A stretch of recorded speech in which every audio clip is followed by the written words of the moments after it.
Hello, everyone, and welcome to a special episode of Big Ten Under 10 presented by the Hoosier Network. And it's not a special because we're both wearing blue. Adam Oppenheim, of course, with Graham Nash, and we have a March Madness special here today discussing men's and women's Big Ten teams. We will start on the men's side with some scores from the Big Ten tournament.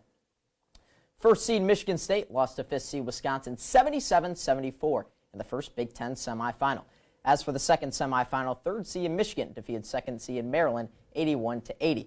Michigan won a thriller in a low-scoring game in the Big Ten tournament final. They won over Maryland 59-53.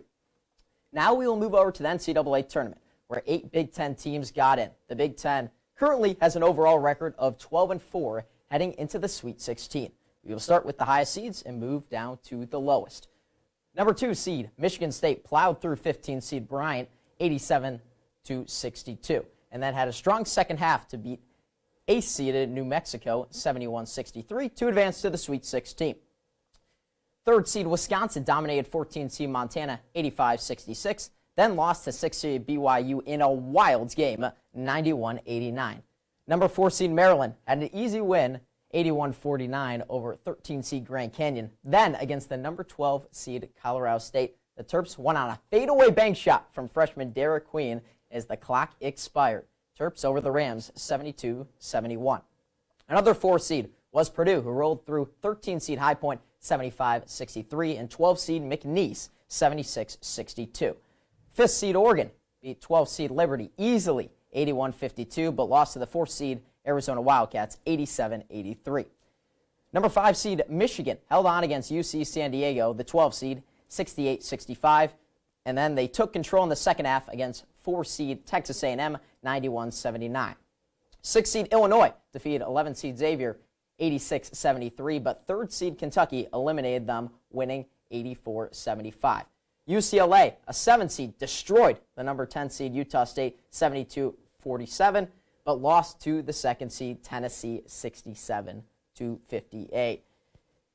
Graham, that was a lot of scores, but it's a lot of fun as we're here in March. Let's start with some of the teams who got eliminated. Who is your most disappointing team in the Big Ten? Yeah, there's a lot of options that you can go with for most disappointing team, but I'm going to have to stick with Illinois. I thought that they had a really good chance to kind of make an unexpected run. Of course, you run into Kentucky. That's never an easy game, but I was just disappointed because I felt like they didn't put up as good of a fight against Kentucky as I think they're capable of. You look at some of the stats, Yakachonis only had 13 points. He has been an offensive fire for that team. So for him to have only 13 points, that hurt.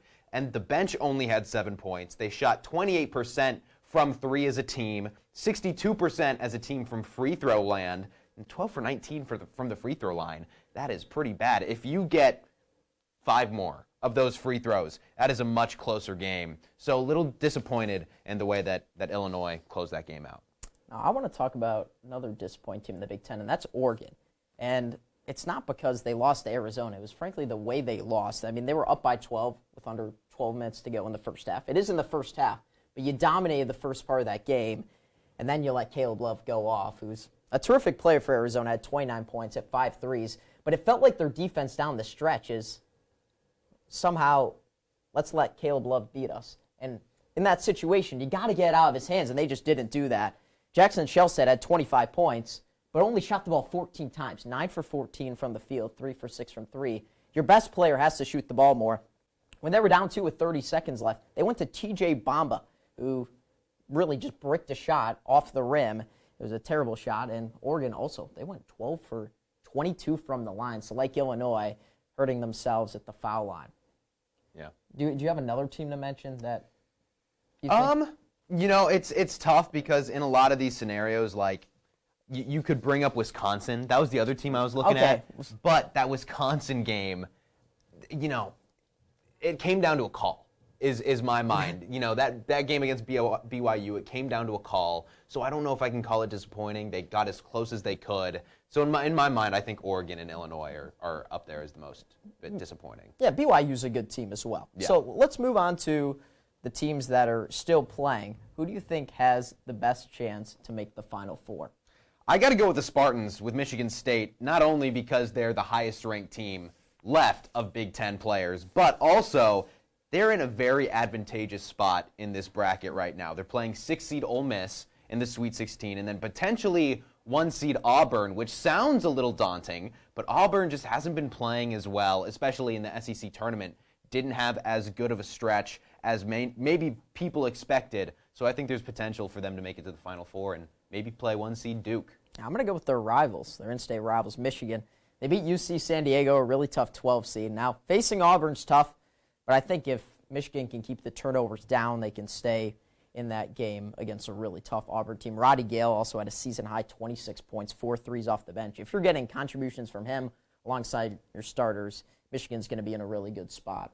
That would be fun if they beat Auburn, because then Michigan State and Michigan would play each other for another time. Exactly. Well, we spent a lot of time on the men's side. Let's turn to the women, get you some scores from just the NCAA tournament, because in our last episode, we went over the Big Ten tournament. If you missed it, make sure you check that out. Here are the scores from March Madness. The overall 1-seed UCLA has had an easy go of things so far, taking down Southern University and Richmond in the first 2 rounds. The Bruins will face number 5 Ole Miss in the Sweet 16. 7-seed Michigan State beat 10-seed Harvard in the opening round, but lost to 2-seed NC State by 34 in the round of 32. The USC Trojans smoked UNC Greensboro by 46 points and beat Mississippi State in the second round by 36. USC plays number 5 Kennesaw State in the Sweet 16, but the big news in the Trojan camp is that USC superstar Juju Watkins tore her ACL in the first 5 minutes of USC's game against Kennesaw State. Juju is well out for March and could very well be out for a calendar year, and everyone in the college basketball world is hoping she has a speedy recovery. Number 6 Iowa beat Murray State in the first round, but lost to 3rd-seeded Oklahoma in the second. Similarly, 9-seed Indiana beat 8-seed Utah to begin the tournament, but lost to 1-seed South Carolina in the round of 32. South Carolina is going to play 4-seed Maryland in the Sweet 16 after the Terps beat Norfolk State in the first round, and then 5-seeded Alabama in double overtime in the second round. That game was an absolute classic. Maryland won by 3. Oregon squeaked by Vanderbilt in the opening round, but couldn't do the same against a strong Duke team. Illinois had a similar run, beating Creighton to begin March Madness and falling to 1-seed Texas in the next round. Closing things out, Ohio State beat Montana State by 20, but lost to Tennessee in the round of 32. Michigan took care of business against Iowa State, but couldn't do the same against 3-seed Notre Dame, and 10-seed Nebraska was the only Big Ten team that did not escape the first round. They fell to 7-seed Louisville by 5. So, Adam, we'll turn back to you. A little bit of the same discussion. Start out with which teams disappointed in the Big Ten or in the NCAA tournament. I'm going to start with the Iowa Hawkeyes. I think they've been playing better basketball as of late, and they did not show it against the Oklahoma team, who I think is slightly better than Iowa, but at the same time, they lost by 34 points. I think the spread was set at around 5 or 6 points. Only 3 Hawkeyes were in double figures. Sidney Falters, a veteran player for them, 0 points on 0 for 7 from the floor. They had 20 turnovers as a team. 3 separate players had at least 4. That's just not winning basketball. And if you talk about their shooting numbers, they were pretty good. 10 for 25 from 3. That's 40%, and you were practically played off the floor. That's not very good. And the most concerning thing, out-rebounded 64 to 33. 24 offensive rebounds for Oklahoma. And it was a really rough game. After destroying Murray State, who is not the best team you can play in March, they had a little bit of momentum and then just dominated in all facets of the game by the Sooners. Yeah, Iowa, they came in as the 6th seed in the tournament. I'm going to go with the 4 seed, say that Ohio State is my biggest disappointment. They didn't put up much of a fight against number 5 Tennessee. To be fair, it's the 5 seed in Tennessee, so it was going to be a tough matchup. But this Ohio State team has been known for their defense and their press all season long, and the Vols put up 82 points on the Buckeyes. That is a lot of points. And then if you look at the stats, Ohio State shot 46% from the field, 41% from three-point land, but Tennessee got off 17 more shots.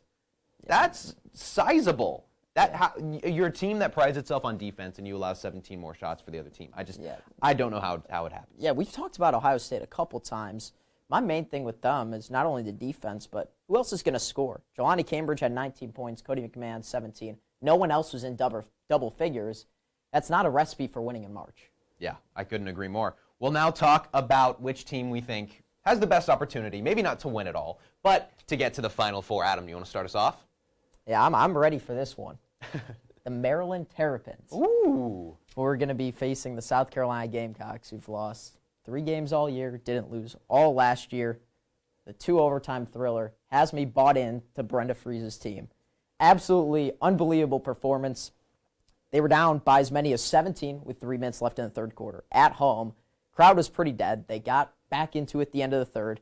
Cheyenne Sellers, 28. Sarah Tibiasu, 26 points, 5 threes. Schmeichel had 24 points. Kubek had 19 points. Scoring in every way possible in the mid-range and the 3, laying it up and in. I mean, it was a terrific game against Alabama. I think you have to mention Sarah Ashley Barker, 45 points, school record for Alabama, most points the SEC player has ever scored in the NCAA tournament. 17 for 25 from the floor, 4 for 6 from 3, 7 for 11 from the line, including the game-tying 3 free throws at the end of overtime. Unbelievable.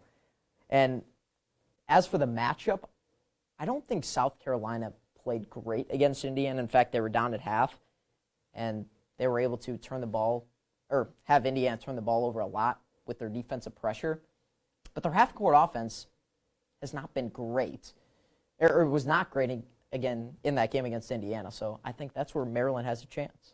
Be a really cool story if the Terrapins were able to come back, considering all the injuries that they faced this season. That would be quite the, maybe not Cinderella, but quite the comeback. I'm going to go with the UCLA Bruins out west. I mean, I think a lot of us, pretty straightforward. I think a lot of us would have said USC if what happened to Juju did not happen to Juju. Still, just so painful for that to have happened. But UCLA, I feel like they've peaked at the right time. They played really well in the Big Ten tournament, beat USC, who they just could not get past in the regular season. I think they're peaking at the right time. Lauren Betts looks phenomenal. That team is so well coached. I think the Bruins can at least get to the Final Four, if not maybe take it home. We'll see. There's not a lot of time left, but you never know what can happen from the Sweet 16 on. That will wrap up today's March Madness special. Thank you so much for tuning in. Big thanks to our producer, Colin Dusek, for making all of this possible. Be sure to subscribe and follow us on Twitter and Instagram at B1G_under10. And come back next week for our next episode and a more traditional episode of Big Ten Under 10.